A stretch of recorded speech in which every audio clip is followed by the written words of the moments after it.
번째가 붐파단입니다. 이게 이제 그 대형 웬만한 10대 건설사에서 붐파단이 사고가 안 난 적이 없습니다. 어저께도 사고가 났었고요. 예, 자바라에서 또는 피로균열에 의해서 장비의 집안에 대한 침하 이런 부분들이 이슈가 됐었습니다. 그래서 제가 재직 중에 하나를 개발을 또 하고 또 선배님들과의 도움을 통해서 이런 부분들을 만들어냈었는데 지금 보면 이렇게 콘크리트 블럭 받침판이라고 해서 1.5에 1.5의 높이가 30cm 콘크리트 블럭으로 된 받침판을 제작을 합니다. 구조검토로 생해서 철근 배경까지 해놓고 예를 들어 공동주택의 한 동의 앞에다가 세팅을 해놓으면 35층, 40층 될 때까지도 그 자리에서 세팅만 잘해놓으면 안전하게 장비에 대한 정도라든지 이런 부분들을 철저하게 막을 수가 있고요. 요게 무겁다고 해서 일부는 이제 철판으로 이렇게까지 해서 대부분의 이제 현장들이 요거를 응용해서 운영을 하고 있습니다. 요 부분이 이제 산성역의 P건설사에서 측벽, 공동주택 측벽에 비가 엄청나게 많이 왔었습니다. 그런데 이동식 타워 크레인을 세팅을 하는데 운전자가 바뀌었습니다. 새로운 신규 작업자가 왔던 거죠. 비가 전날에 많이 왔었고. 그래서 순간적으로 아우팅을 뻗었는데 순간적으로 전도가 됐었습니다. 이동식 T형 타워 크레인입니다.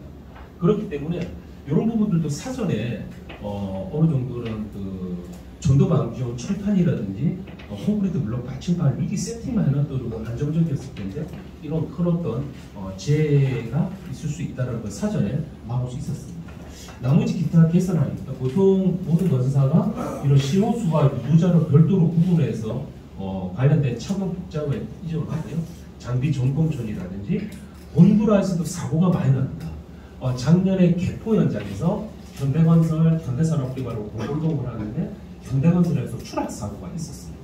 보통 이 유리 한 장에 보통 많게는 7~80kg가 되는 컨트롤 루트에 설치를 하다가 이렇게 일본은 이제 뒤집히는 그런 사고도 좀 있었는데 사전에 이런 본도라에 대한 부분들은 와이어, 적재 중량, 각각의 안전 장치들을 꼼꼼하게 확인을 해서 기록 관리로 해야지만 이런 부분에 사전에 어떤 사고를 저감할 수가 있습니다. 그 다음에 거의 마무리 단계고요. 그래서 모든 아까 말씀드렸던 이런 중대 이런 그 양중 장비에 대한 부분들은 그만큼 각각의 체크리스트를 통해서 이런 부분들을 체크를 하고 관리를 하다 보면 이런 어떤 재해에 대한 부분들은 사전에 예방이 가능하다는 말씀드립니다. 현장에서 가장 많은 질문 중에 하나가 이런 버킷 말고 이런 포크라든지 이런 브레이커 이런 부분들 다는 게 구조적으로 문제가 되지 않냐 하는데요. 이런 부분들은 일부 이제 그 일부러 가공을 하지 않은 그 어태치먼트라고 합니다. 이런 부분들이 가공되지 않은 상태면 적용해도 전혀 문제가 없다라는 게 일부 그 방지법 이런 부분들이 건설기획관리법에 일부 나와 있습니다. 그런 부분들에 대한 내용 말씀드리고요. 타워 크레인에 대한 그 비파괴 검사도 워낙 그 일부 형식적인 부분들이 많기 때문에 꼭 관리 감독자, 그러니까 건축 직원이 직접 비파괴 입회를 해서 이런 부분들을 확인에 대한 부분들은 이중으로 진행해야 됩니다. 그래서 그런 부분에 대한 말씀드리고요. 거의 막바지입니다. 모든 건설기계 장비는 이제는 어메니티, 그러니까 무인화가 많이 되고 있습니다. 그렇기 때문에 이런 그 포채널이라는 뜻은 CCTV를 앞뒤로 총 4개를 설치하는 겁니다. 그러니까 그만큼 사각지대, 블라인드 스팟을 제어할 수 있는 이런 어떤 그 CCTV를 많이 이렇게 그 적용함으로 인해서 이런 그 재해를 예방할 수 있는 이런 부분들은 어느 장비에도 다 적용할 수 있고요.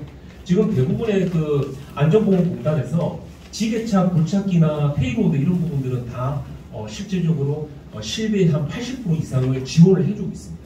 그런데 덤프 트럭 이런 부분들은 너무 국내에 많기 때문에 아직은 그 이런 비용에 대한 부분들은 아직은 지원을 하지 못하고 있는 그런 실정입니다. 후배님들께 꼭 저는 그런 얘기를 좀 하고 싶었습니다. 정말 일을 열심히 하지 말고 정말 즐거운 마음으로 했으면 좋겠다는 메시지를 던지고 싶고요. 정말 살아생전에 다양한 거, 나는 공사만 할래, 나는 이런 공무가 싫어, 막 이런 게 아니라 정말 원가, 공무, 공사, 견적 모든 기술 분야의 모든 부분들을 다 두루두루 경험을 할 수 있다면 그런 부분들에 대한 제안을 말씀드리고 싶었고요. 항상 저희가 이 건강이라는 부분들은 항상 잊지 말아야 될 것 같습니다. 그래서 오늘 이 자리에 계시는 대선배님들 앞에서 뭔가를 발표한다는 게 하여튼 잘 열심히 준비했습니다. 그래서 저희가 현산에 저희 조태재 대표님이라고 있습니다.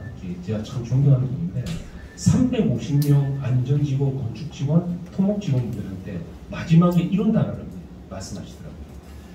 이 자리에 모든 우리 엔지니어 직원들이 기술사나 건축사를 하지 않으면 그 누구도 밖에 나가서 인정해 주지 않는다. 그래서 석사, 박사하고 기술사를 했으면 좋겠습니다. 제가 꼭 한 말씀 드리고 싶습니다. 오늘 구호 한번 하고 제가 마무리 말씀 해도 되겠습니까? 예. 예. 제가 구호 준비하면 해주시고 한국건축시공기술사회 파이팅 하면 파이팅 파이팅 파이팅 짝짝짝으로 제 오늘 발표를 마무리하겠습니다. 괜찮으시죠, 선생님? 예. 열심히 준비하셨는데 마음에 드는 게 좋겠습니다. 감사합니다. 구호 준비! 다시! 목소리가 작습니다. 다시! 우리 존경하는 이종태 회장님께서 이렇게 우리 대한민국 건축시공사 이 선배님이 이렇게 목소리가 작다고 실망하십니다. 다시 하겠습니다. 구호 준비! 한국 건축시공사 네! 화이팅! 화이팅! 화이팅! 화이팅!